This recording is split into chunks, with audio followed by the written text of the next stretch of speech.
আমার মনে হয় নবীর এই কথাকে ফরজ মনে করে দেশের 16 কোটি মানুষ যদি এক বাক্যে বলতো, যা জানি তাই প্রচার করব, কোরআনের মাহফিলে কেউ বাধা দিতে পারতো না। কারণ সবাই প্রচার করছে, বাধা দেবেন কারে?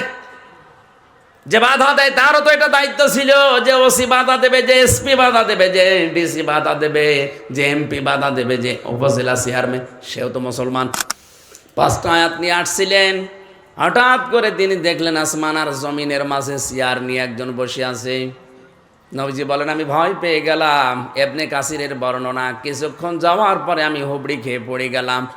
তাড়াতাড়ি করে উঠে বাড়িতে যেয়ে বললাম স্ত্রী খাদিজাতুল কুবরাকে যে আমাকে ঢেকে দাও। হযরতে খাদিজা আমাকে ঢেকে দিলেন।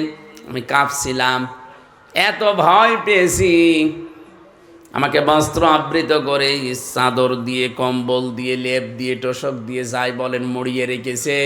হঠাৎ দেখি ওই ফেরেশতা এসে আমার কাছে বলে, ইয়া আইয়ুহাল মুদ্দাথির, হে কম্বলওয়ালা, হে চাদরওয়ালা, বস্ত্র আবৃত ব্যক্তি, পোশাক পরিহিত ব্যক্তি, এভাবে পোশাক পরে বসে থাকার জন্য আপনাকে পাঠাইনি আল্লাহ। ওঠেন, ওম ফাংজির, সতর্কবাণী শোনান মানুষকে। জাতি জাহান্নামে যাচ্ছে আর তুমি বসে গাছতলায় হু হু করছো, এটা তোমার কাজ না। তুমি তো আলেম, নবী এখন নেই, নবীর ওই দায়িত্ব আলেমদের। আল উলামা ওয়ারাসাতুল আম্বিয়া, আলেমরা নবীর ওয়ারিস, উত্তরাধিকারী। নবী থাকলে যা করতেন এখন আলেমদের তাই করা লাগবে। শুধু আলেমদের না, বাল্লিগু আন্নি ওয়ালাউ আয়া, বাল্লিগ না বাল্লিগু, বহু বছর। এই বাল্লিগুর ভেতরে যদি আমি হামজা আছি, জহির ভাই নেই, আপনারা নেই, এদেশের 16 কোটি মানুষও আছে। কারণ এদেশে 96% মুসলমান, 18 কোটির ভেতরে 16 কোটি আমরা। নবীর উম্মত বলে যদি দাবি করেন, নবীর নির্দেশ মানা আপনার জন্য জরুরি। এই কথা বলেন, এই নির্দেশ শুধু আল্লাহর নবী আমাকে দিয়েছে। আমি পালন করতে গিয়ে 3 বছর ছেলে থাকবো আর আপনি বুক ফুলিয়ে ঘুরবেন না, হবে না। যতটুকু জানেন অতটুকুই প্রচার করা লাগবে। আমার হয়তো বেশি আয়ত্ত আছে, আমি বেশি প্রচার করে বেড়াই। আপনার তো কুল হুয়াল্লাহু আহাদ জানা আছে, এটাই প্রচার করেন। আমার মনে হয় নবীর এই কথাকে ফরজ মনে করে দেশের 16 কোটি মানুষ যদি এক বাক্যে বলতো, যা জানি তাই প্রচার করব, কোরআনের মাহফিলে কেউ বাধা দিতে পারতো না। কারণ সবাই প্রচার করছে, বাধা দেবেন কারে?